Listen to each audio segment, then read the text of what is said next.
All right. This is Impact Masters podcast in collaboration with Retort Podcast, recording live from Nairobi and Boston simultaneously. And today we have an amazing guest, Tim Brandley himself, joining us today. Tim Brandley is the co-founder of Pennant Video, a B2B focused agency that has pioneered the video marketing trifecta. It's a trademark to power mid-funnel marketing strategies. With nearly 2 decades of experience in video marketing, Tim has partnered with leading B2B tech brands like Cisco, Hitachi, Philips, and countless startups, bringing their story to life with compelling video campaigns. Before founding a Pennant, Tim was the executive producer at a large communications agency. In his 12 years there, he built, managed, and mentored a 25-person creative team while growing the business in competitive sectors such as tough tech, cybersecurity, and healthcare. He believes in creating work that cuts through the noise, methodical, yet bespoke, scalable, yet unique. Beyond client projects, Tim mentors aspiring creatives through workshops and portfolio reviews, reinforcing his belief that elevating new talent fosters a more innovative and story-driven industry. Tim has built an engaged following on LinkedIn by being relatable, authentic, and authoritative, with equal parts actionable insight and compelling storytelling, and the occasional dad joke. I believe today is going to give a few dad jokes as we converse. Also, he believes strongly in the power of community and mentoring, that connections mean more than just a numbers game, and that young creatives deserve the wisdom he has gained over a long and ongoing creative career. His philosophy is simple: create meaningful connections through impactful stories that resonate and endure. Outside the office, Tim draws inspiration from his love of snowboarding, family, and the outdoors, channeling the focus, adaptability, and persistence on the slopes into navigating today's competitive marketing landscape. When should a company introduce itself using videos? So today we're going to delve into a conversation with Tim. Hi, Tim. Hi, Michael. Thank you for having me, and thank you for that very warm introduction. Wow. No, I mean, this is quite an experience, and we're glad to host you today as our main guest. And here we just actually introduce movers and shakers in tech. We've been doing it for Africa, movers and shakers, and now we're covering some of the global movers and shakers. Telling the stories that really matter and sharing technology, information, and knowledge that really moves the needle when it comes to different aspects of life, as well as highlighting key innovators in the ecosystem. But without further ado, this is just what the official formal, who Tim Brandley is. But I know here we like going all the way back, who is Tim as a person? How was that team before it was formed to figure out marketing? You mind telling us who is Tim, where you're born, how was it growing up a bit, so that we get some background about yourself? Sure. Yeah, I'd be happy to. Yeah. So I'm the oldest of three boys, 3 brothers, right? And so my parents, we grew up in Western Massachusetts. So this very pretty remote town. It was about 300 people in the sort of foothills of some like very pretty mountains in Western Massachusetts, right? And so the with that, it was a lot of nature, a lot of exploration, and therefore a lot of like imagination. So I found that my brothers and I were often, in our own little worlds, like creating characters, creating sort of stories and situations. And I was fortunate enough that my parents had and one of those oversized like VHS camcorders, right? Like the big video cameras from the 90s. And we got to use that to create, little videos and stories of our Lego sets, or of our Teenage Mutant Ninja Turtles, or of ourselves, right? So sort of that intersection of being able to explore and be creative and be sort of adventurous and storytellers, along with, having the ability to do some recordings and things, I think really started me down a path early, right, into video storytelling at large. Fast forward, I went to college for communications, and so that was a bit of a bit of journalism, like writing. I worked on the school paper or the newspaper, right?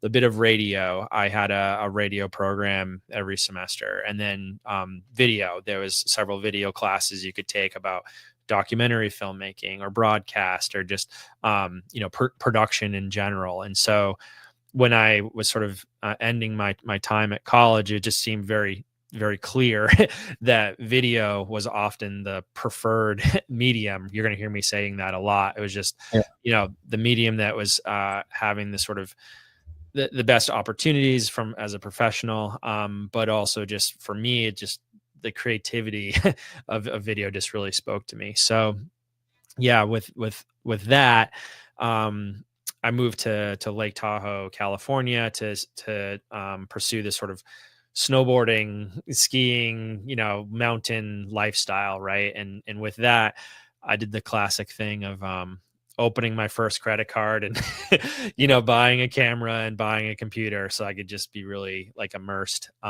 in the doing of creation, right? And in video, just be very immersed in that. So looking back on that, it was this sort of culture of skiing and snowboarding, and a lot of it is very very fluid, very you're feeling very inspired. You're just sort of inspired by the mountains and the people, and there's no like right or wrong way to necessarily to do those sports, right? And so the combination of that with video just really allowed me to just like explore and learn all parts of the camera and how to edit a tight story, how to edit to music, like how to edit and conduct interviews and etc. So I really feel that those 4 years after college were even more like enriching, right? Because I could just, there wasn't anyone telling me, not telling me, there wasn't anyone necessarily like advising along the way, like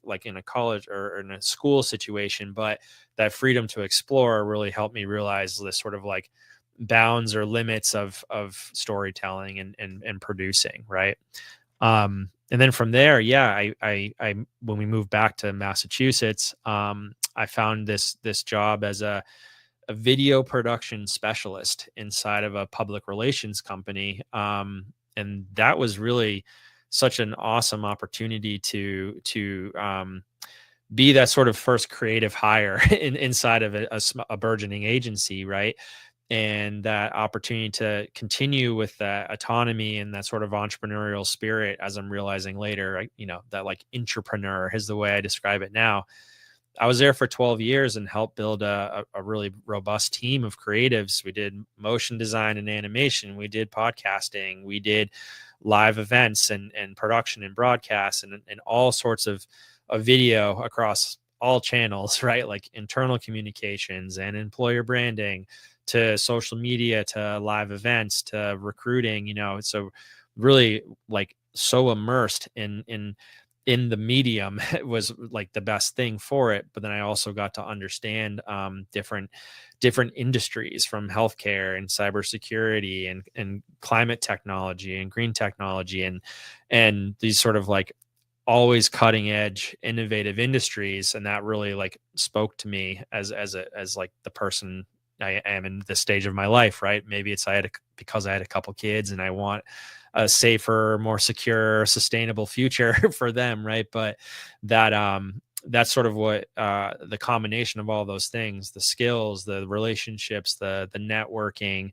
the leadership, that just brought me the overall confidence to then launch what is now Pennant Video Company. And so as you outlined, we're a B2B focused, mid-funnel focus, which I'm sure we'll talk about, video marketing agency. So we use writing and motion design and live action production to produce really impactful videos that support marketing and sales teams in building out a robust buyer's journey for their audiences, right? Like our goal is to help empower decision making for audiences. And that sense of focus and the passion of all of those decades behind it, right, have brought me here today. So was that brief enough? Is that okay?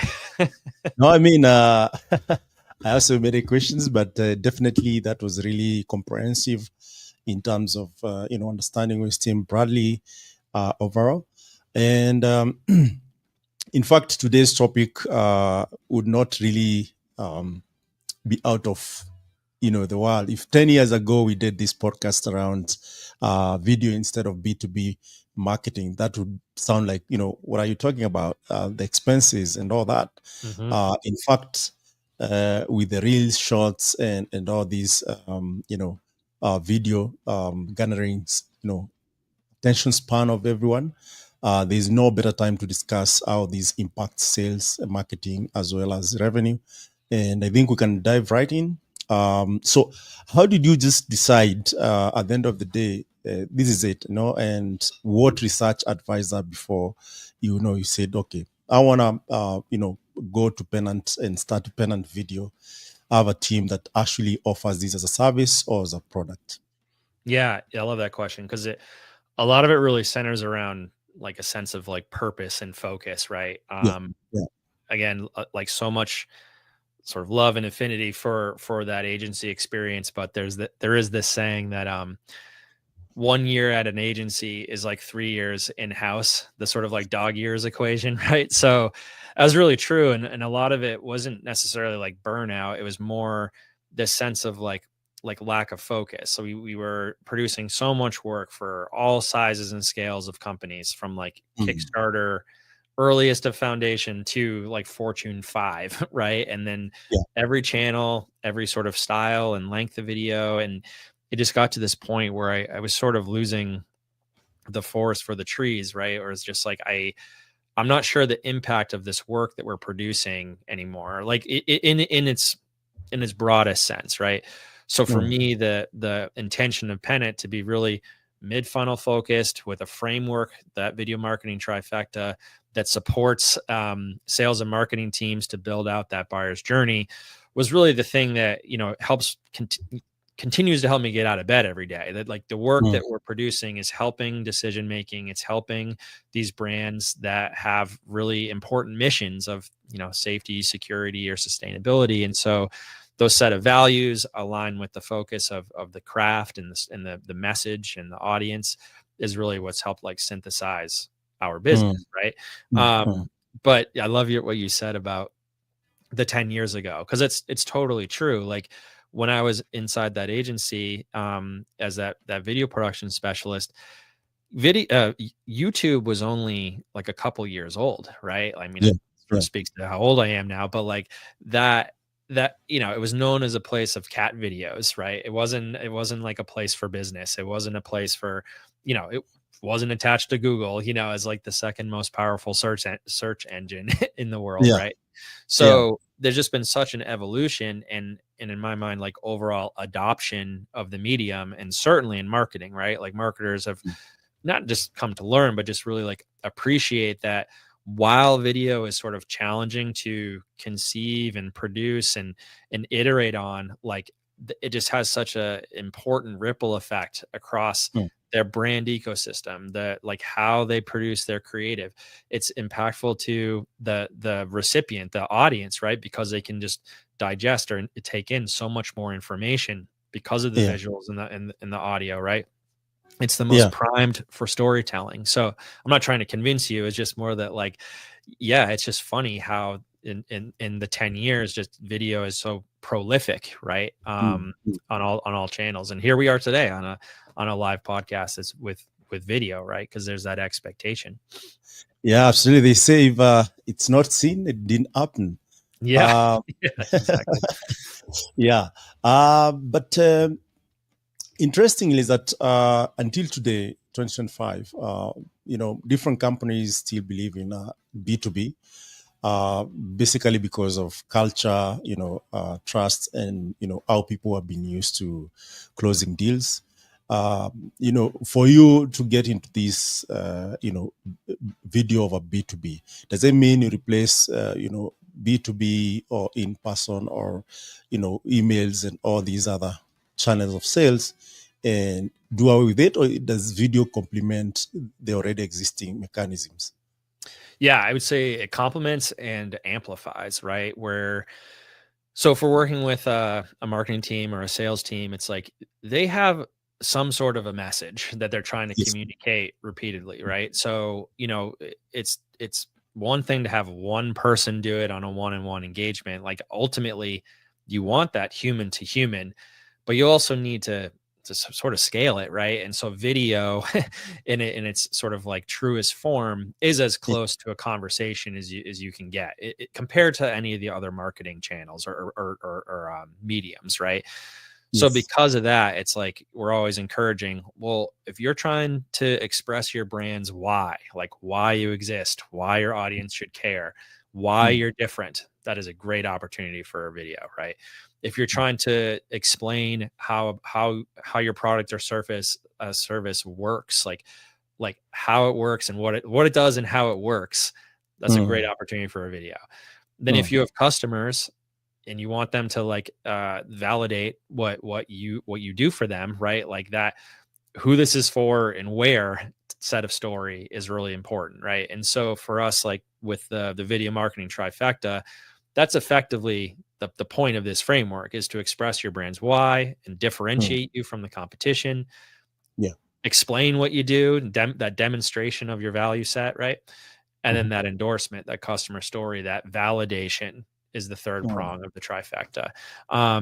So for B2B, like that clarity that you're, in the most engaged medium, a video, is really Mm. impactful, and it helps you build that buyer's journey to build trust Mhm. from, why you exist, what you Mm. do, who this Yeah. is for, right? Like all of those touch points are really important to build trust, especially when most B2B selling cycles are like 9 to 12 months, so to have all these like really impactful touch points is a great way to differentiate from your competition. Yeah.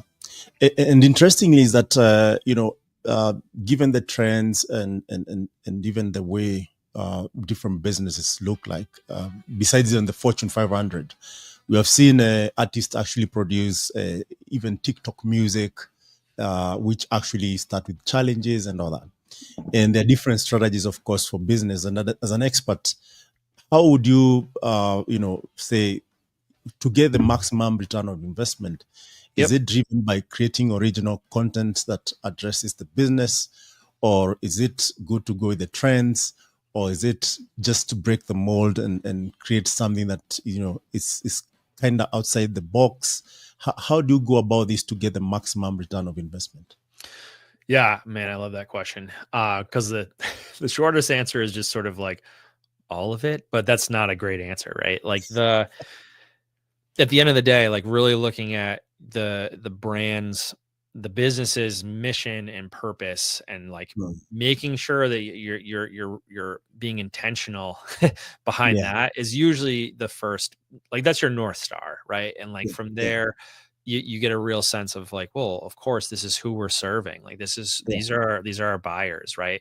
These are yeah. where our buyers exist. Like they're on these respective channels and these places. They're in these rooms. They're having these conversations, right? Mhm. Like having all of that information is such a great bedrock for strategy to then Mm. how do you produce the materials to show up consistently, to be visible, to provide value, to help empower decision making, right? Yeah. So when it comes down to like the channels from there, like all of the channels have their sort of best practices, right? So you're saying YouTube Shorts. It's like, well, it's in the Mm. name, make it Mm. short. So that is like it's much more approachable to have a single person show up with value every day to produce a Mm. series of content. Like it's almost as close to like consumer as possible, but at the end of the day, it's like you're showing up, beating a drum, being visible, providing value. Like that is like the best sort of bedrock or intention or scaffolding of that Yeah. approach, right? Mm. For us, like we find that our best sort of partnerships with brands are the ones that are doing that internally. They have an internal resource that's taking care of or it not, and by care I mean like they're paying attention to those respective needs and channels of like of nurture specifically, Mm. that sort of bottom of the funnel, right? Like Mm. having that employer branding content, that recruiting content, that thought leadership content, the internal and external communications, like the social media, right? Like that is like, in my mind, a lot of a social media strategy, and video is a part of that. But having a small team or resources, or even just dedicated persons to that activity is such a great way to show up repeatedly in that space, right? Then you have your top of the funnel, like your advertising. Those are like your big splashes, your awareness. Like, someone's never heard of you. How do you make that first impression like really count, you know? Yeah. Yeah. And then there's the middle, the sort of messy middle, right? And like that's where, as Pennant, like, where we like love to be, and because it has that most opportunity for impact in closing that gap, right? Like, how do you, like, that conversion, how do you make that shorter? How do you make those timelines more concise, right? Or at least predictable, you know? How do you build that journey for audiences? And so with that, like, production value tends to matter a bit more. Like your clarity and what your, you know, those key cornerstone questions you're trying to ask, like why, what, who, where, when, right? Those should be like really clear, really concise, and engaging, like whether in sort of like a humorous sort of way, or a way that it at least is aligned with your brand's tone of voice and mission and value set, right? So, you know, I just described an entire journey, but there's like a lot of complexity within that. So being really thoughtful strategically for each of those moments across the buyer's journey is really important. And it doesn't mean you have to do all of them all of the time, but you know, to really help build the layers of that funnel is really important. Yeah. And in this aspect, you'll find that most companies actually will always try and do everything and anything. Is there a sort of framework? And if there's a framework, because at the end of the day, giving some sort of framework gives some clarity, regardless of whichever business that wants to do video. So where do you see the biggest gaps in a company's video marketing approach?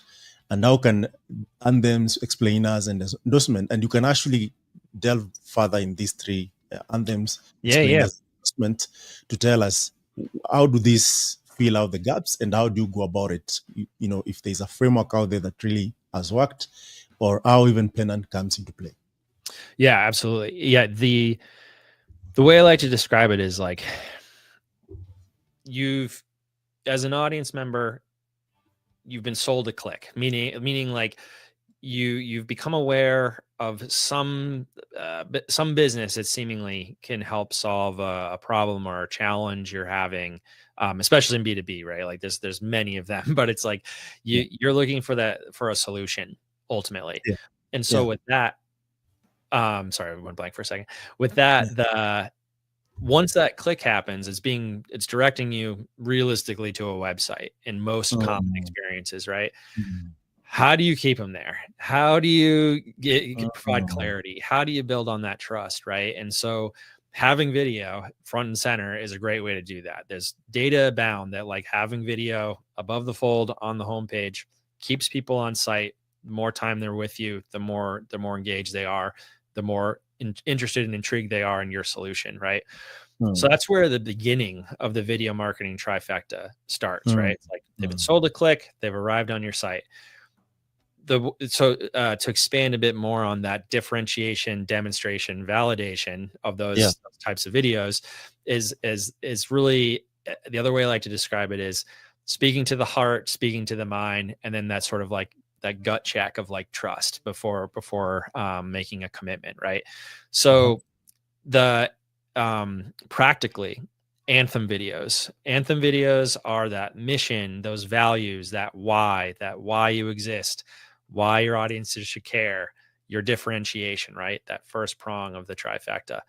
The second prong are those explainer videos, right? They demonstrate what you do and how you do it succinctly, clearly. They often speak to pain point solution sets, or like leaning into certain industry segments, right? Like how, like what you do and how you do it in a certain industry or category, right? Yeah. The third prong of the trifecta is those endorsement videos. they express who you're for and where. And that's often that customer testimonial, that case study, that customer hero video, right? That showcases and validates your solution through the voice and perspective of a customer, right? So these three prongs really build a strong foundation, and they build that buyer's journey. And that's that framework that we found is really successful. And from there, any of those prongs can have a ripple effect on the rest of your category or the rest of your brand, right? Like taking any B-roll or testimonial sound bites and like transforming those into other digital assets, right? Using them as social fodder. We've had a lot of our art from like an explainer video being repurposed into a trade show booth, right? Because that art is really impactful. So it's like the investment in those key assets is really critical from a marketing and sales standpoint. But then you're starting to build and compound on a robust library that can be used and repurposed throughout the sort of buyer's journey, right? But certainly at the bottom, to just show up consistently and repeatedly on those channels that you can be most visible on.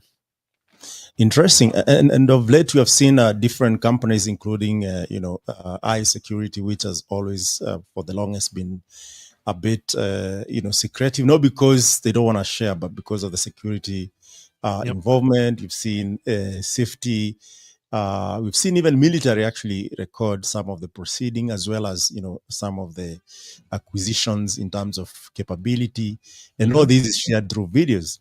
But also you have seen, companies and organizations in sustainability drive, face in video marketing, which actually shares more capability.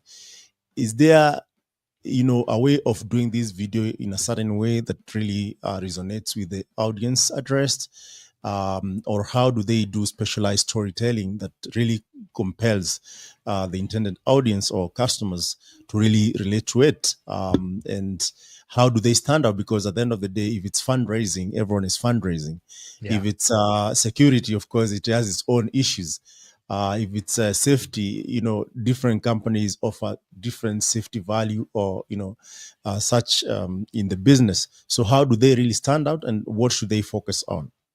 Yeah, I always encourage a couple things. Like one is someone should be paying attention to what the audience is looking for and desiring, right? And some of that can be in the analytics of your different social platforms or at your key events or talking to sales, right? Anyone that's on the front lines of conversations with customers, they are primed to help support your storytelling and video marketing initiatives, right?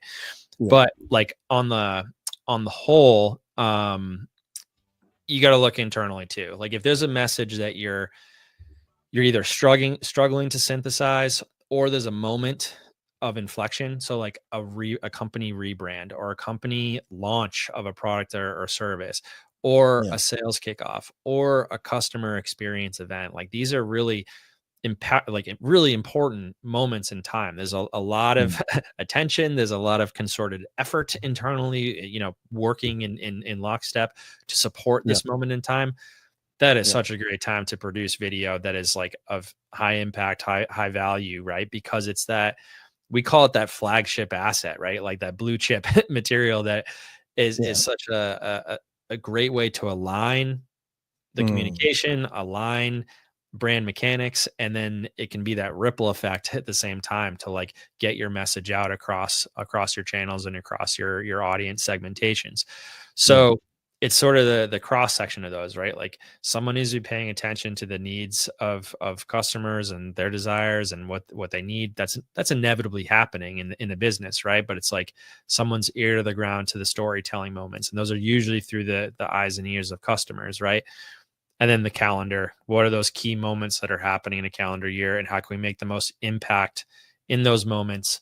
Video is that path, right? So I'm often encouraging a video first mentality, meaning if you're like, okay, we're going through a company rebrand, how do we lead with video? Because video is the most like complex medium. There's there's the message, there's the tone of voice, there's the brand, there's the words, there's the sentiment of like, what is the music, what is the feeling, the vibe we want from this thing, what are the pictures or the images, like it is perfectly complex.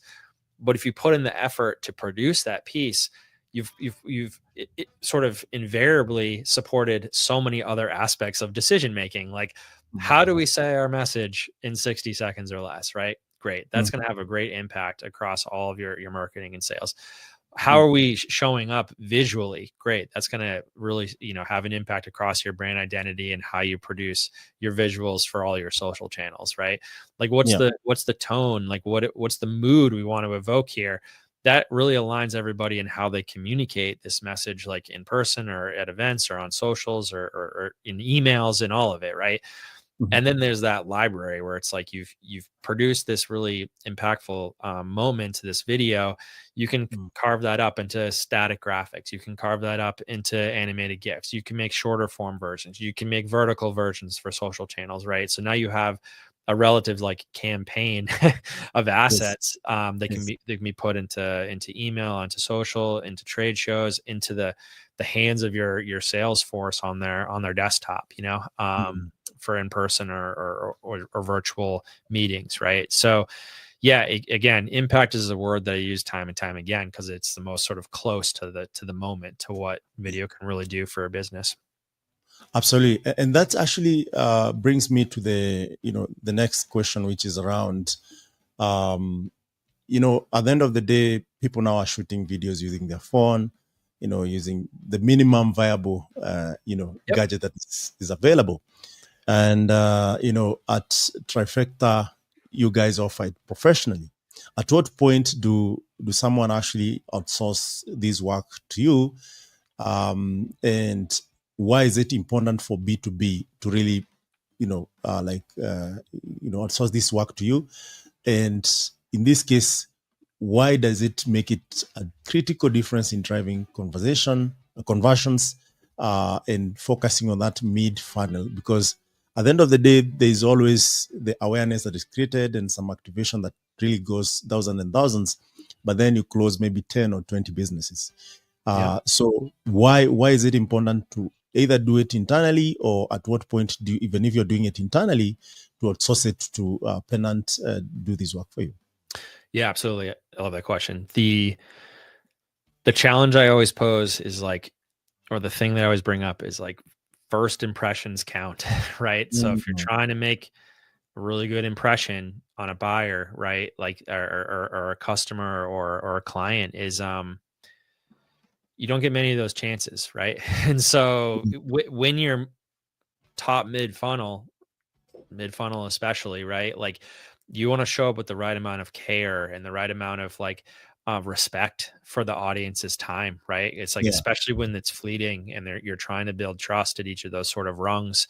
So while it's like the funnel's sort of inversed. It's like you can do a lot of content at the bottom, but that's because you've already built trust, right? And people now just want to show up to see that they're supported, to learn more about your product rollouts and like the innovations that you're always working on, to see your people in action. And so that is totally fine for like a lower production value. It's more like getting your people to show up and build trust on that human to human level. But when you're further up, it's like less content, but more production value, right? Like you want to show the care and the respect you have for your audience's time when they're just trying to make a quick decision, or at least a like concerted decision on what is the best solution for their pain, for their problems, their challenges that they're having, right? So if you're one of a couple competitors, right, and you're showing up audience first, video first, with production value to show that you care about this decision making in this moment, and you're trying to give them the clarity and build on trust to go in your direction, then like, why wouldn't you invest in that way, right? Especially when it has that ripple effect across brand and channel and content marketing at large, right? So yeah, that's how I usually put it back in sort of my client situation is have them consider, well, if they're the audience, how do they want to be Yeah. perceived, Yeah. and so that care and intention and clarity, those always come together. Yeah. I mean, that actually brings me another question that is very important. As you're speaking, I was thinking about it. Shooting the video content is the easy part. There is always the strategy, the planning, and what do you want to see. But Yep. that video is as good as it goes out and as it's promoted. How, how do you advise your clients to really go about it? Do they even set a budget for promotion? Do you actually include these in when you are like, quoting? And do you help do it, or do you just say, here are your videos, and these are how you share it? This is a strategy. This is the roadmap on how you share it, or how does it go? Because yeah, I might have the best of the videos, but if no one sees them, Yep. they're just videos, right? So Yep. how do you go about that with your client, especially B2B? Because we know most B2B companies have marketing team, they have social media strategists, they have different arms of company. Now we see CEOs actually tweeting or sharing some of the captures. So how do you go about that to make sure that you're successful? Yeah, I mean, it's the two prominent distinctions, right? Mm. Organic and paid. While we don't do paid in-house at Pennant, we have our partners to support that, right? And so Wow. that is like its own strategy, right? Mhm. But when it Mhm. comes to organic, it's it's assuring that what we're delivering is the most resonant on the channels that they're being distributed on, right? So it's like Mm. social media, great. Making sure it's shorter form versions, it's a variety of versions so they can A/B test. It's showing up with the copy that supports the video, right? Because there's often some copy and a call to action related to it, right? Like, how do you make sure that not just like fills a content calendar, but is like supporting the Yeah. conversion world we're living in from the mid funnel strategy, right? Yeah. It's also assuring that they have a playbook to be like, great, this is where they should live on your throughout your website. There's probably at least one, if not a couple places that this specific video can and should live throughout the Mhm. architecture of your website, right? It's Yeah. assuring that it's in a format and a file size that can be downloaded by people internally so they can use, in Zoom meetings, they can use on their iPad at a trade show or et cetera, right? It's making Yeah. sure that there's a version that at least has the branded closed captioning, if not like a text on screen animated version, so that those can play at trade shows, right? So it's really just making sure that and then it's having the animated gifs that go into email to be distributed that point to the landing page or wherever the video is, right? So Mm. that organic distribution strategy, while not super complex by any means, it's just like we can come in and be like, hey, like we would advise you use it in this ways in these places, and also like share it more than once. You know what I mean? Like people, Yeah. it's not often that everybody's on that channel in that moment. So to like build it For into your into your program, your sure. content calendar, so that it can be repurposed consistently. So Mm. yes, that combination of organic and paid, and again, it kind of just depends on the moment. If this is a rebrand, a company rebrand, we're Mm. often encouraging some paid because it's like you're trying to capture new audiences or new potential clients, right? While also like informing your current clients of like what this means in this moment to them as a customer. So it sort of just depends, I suppose, on like the purpose of the trifecta and like the content that you're creating in that Mm. moment, right? And then just the moment of the business and what you're trying to do and activate based on the work. Yeah, and now we have seen emergence of AI.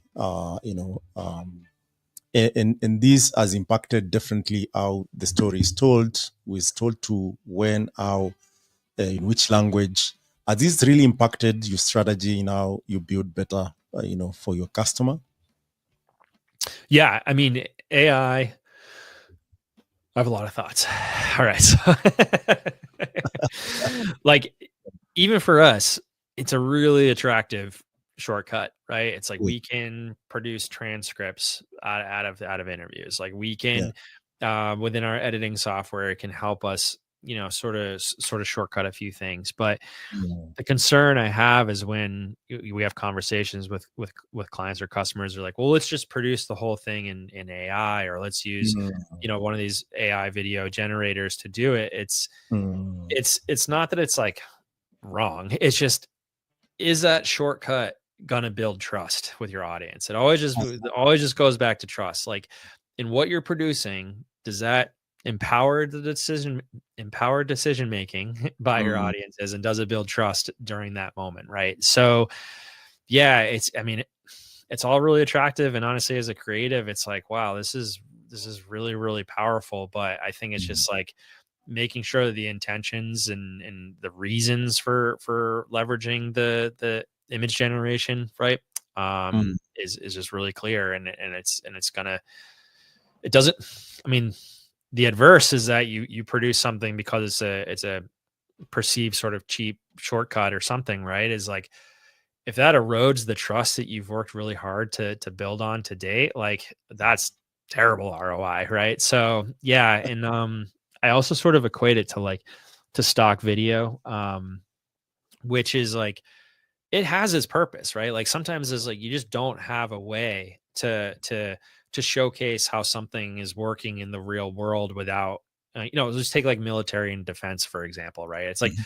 you can't really showcase that in a lot of ways for so many red tape reasons, and that's Yes. fine. So your roots are like, go stock, or produce something that's new and novel and motion design or animated in a way, right? Or like, the gives a sort of impression of the thing you're talking about, and you're doing it with live action production. Mm. The shortcut with stock is that, well, you get it done and you can go to market and use it, but invariably a lot of your competition is probably using the same stock, right? Because this is a challenge in that industry. And so Mm.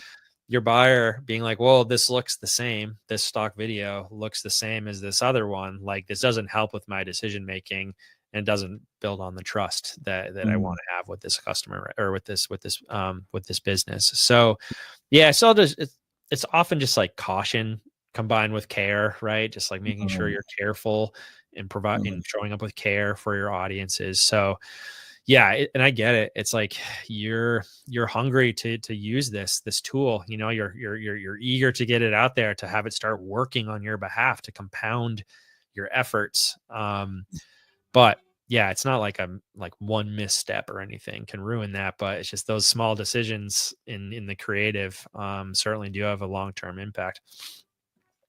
Yeah. And actually with trust comes authenticity, right? And in this case, you have to really tell your own story, and be out there, sometime vulnerable, sometime sharing what has always been a secret, or perceive that if it's shared out there, there will be compromise, and especially in the military, defense, and any other industry which actually considers data privacy as an issue, for either security or otherwise. So why is it essential for marketers to prioritize authenticity in their videos, and what steps should they take to ensure they truly resonate with potential buyers or potential customers? Yeah, I'm gonna answer this a few different ways. The one is like, the people inside your business, your Mm. subject matter experts, right? Like, they are so valuable to help, like, showcase your message through a human lens or a point of view, and it's like, your employees are living unique experiences day to day, right? In like Mm. the challenges that their customers are up against, the challenges that the industry faces. And so having the capacity, and honestly a bit of courage, to just like show up and present these thoughtful sense of purposes, right?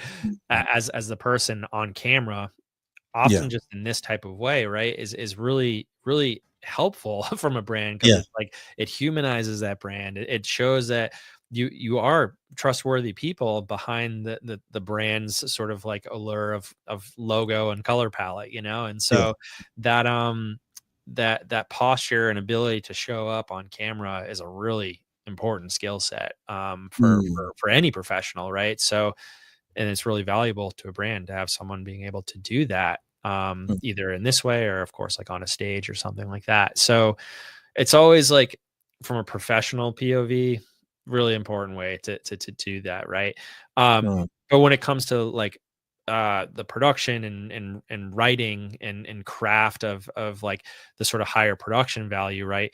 There's a lot of like control within that creative. It's like, yeah, the creative development and expression is a bit not like freewheeling, but it's meant to be like a bit ambiguous because you're exploring, you're trying to be like, what is the right sort of avenue or path to take here creatively or visually or tonally, right?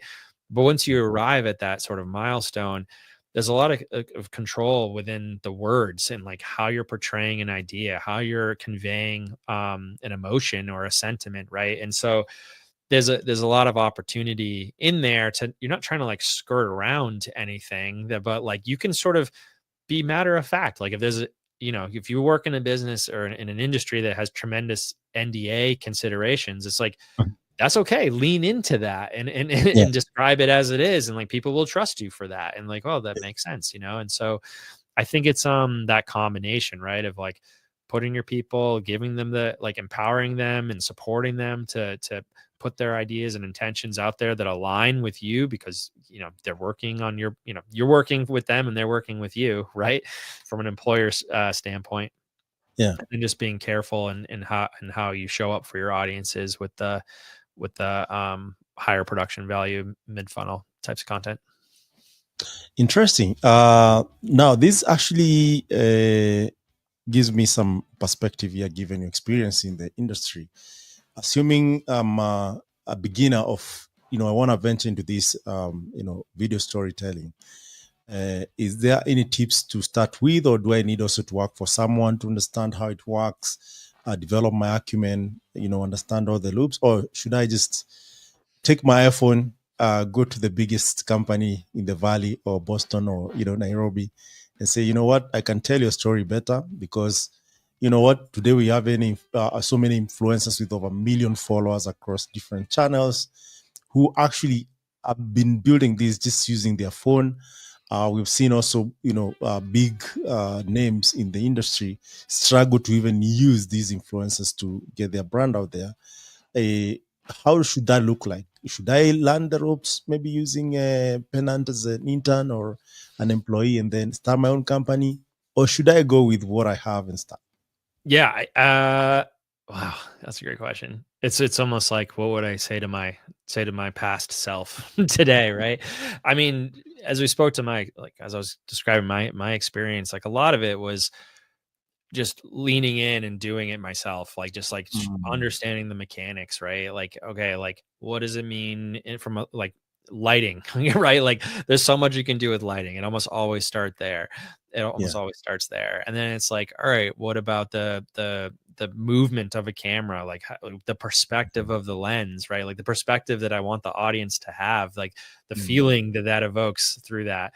And then of yeah. course audio, it's like, yeah, of course there's like the spoken message, but then there's like the undercurrent of a music bed or the tone there, the sound design to like Yeah. help bring the audience in, right? So it is tremendously complex, but like you kind of don't know that until you do it yourself, right? So it's like get just diving in is kind of the best first thing I would say. But have the I don't know, have the right system in place for yourself to make sure that you're learning along the way. You can't just like produce and Mm, walk away. It's like, well, you need to mm, get feedback from people. You need to seek out like anything. You need to seek out those mentors that can help advise like how this could be improved. I mean, YouTube has a tremendous amount of resources on video and production and the sort of value behind that, right? And yeah. then storytelling too. That's its own beast in another way, right? So I Mm, think it's like that combination of your passion for the industry or the mission that you're aligned with, right? And yeah. then the courage to sort of show up and produce and iterate and learn and improve. And honestly, just watching yourself, you learn a lot about, just sort of like the just your own posture and how you speak and present yourself, right? And so Yeah. all of those things in repetition and consistency will get you where you need Mm. to go. Interesting. So in fact, there's one thing I've been like asking myself, because on the side I'm a pro DJ and I know the power of music. Then I've been following, big production houses and how they use the background sound effects and whatnot. Does it mean if you're really a big production house, there's aspect of sound engineering, people who are thinking like what goes well with this kind of story and so on and so forth? And does that mean now, you even set the bar higher? Once you establish your acumen, then you need to also think about sound engineers, even artists to some extent. Yeah, absolutely. I mean, I think when I started out early, it was like I want to film on my own stuff, Yeah. but then I need to edit it. So I was like, great. I learned sort of those two like key elements, but then it's like the pre-production of planning and like having a sound logistics plan and like Mm, lighting plan and just all of those the strategy behind it all, right? It's like you start to mm, become a well-rounded like jack of all trades, right? But eventually, and this is where I'm at in my career, it's like working with experts in each of those parts of the system. So like the director of photography, someone that's like really paying attention to the lighting and the mood and the capture of what we're trying to produce here, right? yeah. Working with that sound engineer, the person that can like really get the best tones out of whatever, if it's the voice, the voiceover, if it's the room that we're in, right? Like the sound design to Yeah. help like lift up the things that we're showing, right? Working with Mm, writers, like someone that are really, really excellent at their craft and choosing the right amount of words that can be compressed into a 60-second video is an incredible skill, right? And then mm, editors, right? Like someone that can take a mountain of footage and condense it down into a paced and compelling and engaging visual story, right? Is a really true art form. So yeah, it's one of those things where like if you do it all yourself, you learn and have a tremendous respect for all the different components of like how video is produced, and that's a mm, huge leg up, right? But then eventually you'll recognize in yourself like what are the things that sort of bring you the most energy, or the things that you're most sort of like passionate about, that the parts of the craft that you really are just excited about, frankly, right? And the yeah. others, you'll find those key players that are also really passionate about the things. While you're not passionate about them, they synergize and they connect together in a puzzle. Mm. So yeah. Interesting. And this actually gives us a chance for you to give where if someone wanted to engage you, where do they find you, and what does Yeah. that mean? Do you Yeah. serve U.S. businesses? Do you serve global businesses? If it's global businesses, how does that work? Do you come on the ground? How does it work? Yeah, no, I appreciate that. Yeah, so from like a business standpoint, so Pennant Video, yep, we're at Pennant.video or Yeah, PennantVideo.com. yeah. I should actually mention that while you're there, we have a ungated, um, we call it a playbook, but it's an ebook that supports a lot of what we talked about today. That's sort of that Mm, funnel focused playbook to help marketers better understand like what is the right type of video, where when building out a buyer's journey, right, and where to sort of put the most concerted mm, effort. So yeah, I encourage anyone to go to the website and can grab that ebook. It's just a PDF download. There's mm, also a little quiz in there, which is fun. It sort of like helps you understand like where you're at in your own sort of video marketing development journey. So that's mm, I've heard that's really helpful for folks. But yeah, so we are really focused on sectors that embody safety, security, and sustainability as their core missions. So what that mm, really or what that means is like med tech, healthcare, life sciences, cybersecurity, data. Oh, nice, perfect. Yeah, so that there's yeah. that pop up that just came up. Um, where was I? Oh, Just, and just green go ahead. tech, climate tech, right? Yeah. So all of that is where we really aspire to be, and that we know we can really support these really innovative and competitive industries, right? With the power of video. Yeah. These are usually like high growth types of businesses, or like really mature enterprise, right? Like ones that need a lot of good video, or ones that need like very selective good video to help amplify their message, right? Mm, So that's where we exist. But then for me personally, right, like I'm very active on LinkedIn, like you said. So you can mm, find me at Tim Brandley Pennant. mm. Our our business has a LinkedIn too, but that's the primary channel for us. Yeah.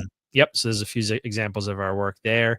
There's a lot more where that came from. We're actually, I'm like sort of chuckling because we're redoing our website right now. So in about a Mm, month's time, there'll be quite a bit more examples on there. But yeah, I'm excited for people to check out the work and to, if they want to learn more about just video marketing strategy at large, I'm on LinkedIn. mm. Nice. And this is good. Definitely looks like you have done some really, really good work. Maybe as we check out your work, as we conclude, we normally do proverbs, right? Your favorite proverbs. Then, because you have good daddy jokes, you can give us one of those. And if you are an avid reader, which is the best book that you could read the rest of your life if you had to read just one book? Oh, wow. Those are tough questions. I'm like looking on my bookshelf above me right now to see what I might say. Um, a proverb. Yeah, I'm not sure about a proverb specifically, but this a The mentor of microwave mine. as you know it is history. Whoop. A mentor of mine gave me this phrase. You can do anything for 90 days, and that I found has been really helpful when I'm as that sort of business entrepreneur. Right? Is like this feels really challenging to like onboard this new system or onboard this new or produce this new part of our system, right? And the mechanics of that is just like getting started is always challenging, right? But like the mentality of you can do anything for 90 days is just like been really helpful for me as like a bit of a mantra. And it's like you're right, like suddenly you're like an expert or at least on the path to being an expert after that 90 days, right? So a lot of that just helps with helps you build a framework for consistency and just making sure it's sustainable and predictable, right? So I think that Yeah. would be Yeah. Any daddy jokes? it.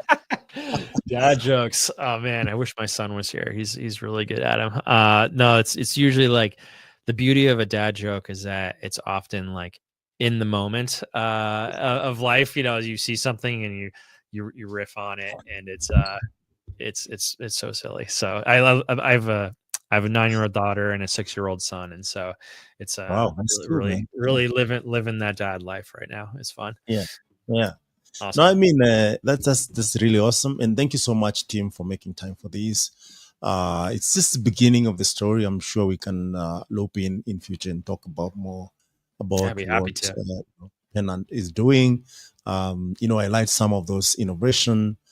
Possibly, if you come or we meet in San Francisco, Nairobi, we can That'd be actually awesome. meet in person. And Likewise, if you come to the East Coast, if you come to Boston or New yeah, York, let me know. definitely, I normally come there. In fact, I was there last year. Nice. It's just that we're not connected. But without further ado, this is Impact Masters. We also offer software as a service, design as a service, developer relations and developer community and developer experience as a service. We are a community that is thriving, trying to connect the Silicon Valley and Nairobi, which is Silicon Savannah, with the intention of bringing all the innovators together. And we've started with the stories which we're telling for all the innovators around the world, with the intention of also building a hackerspace that people can join, creatives, engineers, creatives, to be able to, fuse the energy as well as tell their story. So I work for Africa Stocking, which is a communication platform as a service, offering 2G solutions, that is SMS, USSD, voice, and now CAI, which is more or less a voice with AI in collaboration with our partners like Google and Mozilla. So you can check us out at africastocking.com and impactmasters.io. My name is Michael Kimathi. Until next time, enjoy. Goodbye, everyone.